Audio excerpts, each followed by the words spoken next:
बिहार भाजपा अध्यक्ष दिलीप जायसवाल ने शुक्रवार को कांग्रेस किसान आंदोलन और बिहार भाजपा संगठन के कई अहम मुद्दों पर अपनी राय रखी। उन्होंने कांग्रेस पार्टी पर तीखा हमला करते हुए कहा कि कांग्रेस में सत्ता की बेचैनी है, जिसके कारण वो किसी भी हद तक जा सकते हैं। दिलीप जायसवाल ने कांग्रेस पर जुबानी हमला बोलते हुए कहा कि कांग्रेस में सत्ता की बेचैनी है और इसके लिए वो किसी भी हद को पार कर सकते हैं, इसके लिए उन्हें कुछ भी कहने की जरूरत नहीं है। राहुल गांधी देश का नमक खा रहे हैं, लेकिन विदेश में जाकर हमारे देश को बदनाम करने की कोशिश कर रहे हैं। इस तरीके का आरोप भी दिलीप जायसवाल ने लगाया है और उन्होंने क्या कुछ कहा है वो आप सुनिए।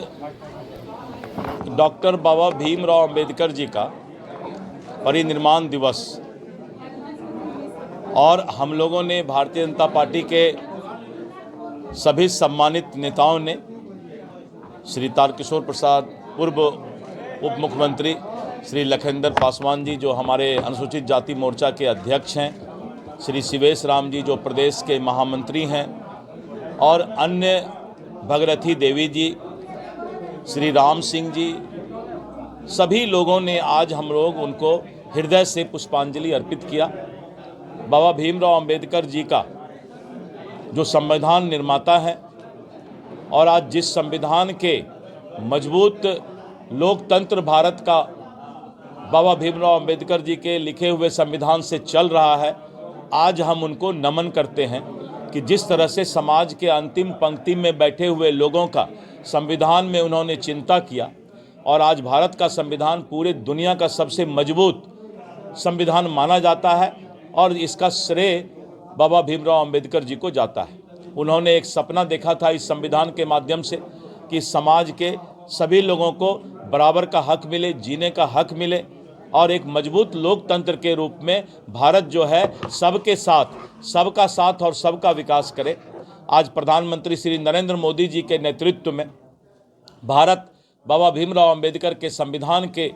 मजबूत आधार को लेकर वो चल रहे हैं और भारत आगे बढ़ रहा है और मुझे पूरा विश्वास है कि बाबा भीमराव अंबेडकर के सपना को श्री नरेंद्र मोदी जी के नेतृत्व में भारतीय जनता पार्टी और एनडीए पूरा करने का काम करेगी। देखिए, अगर पुराना इतिहास आप देखिए तो कांग्रेस के शासन में और पूर्ववर्ती शासन में जिन लोगों ने 70 वर्ष तक जो है इस देश पर राज किया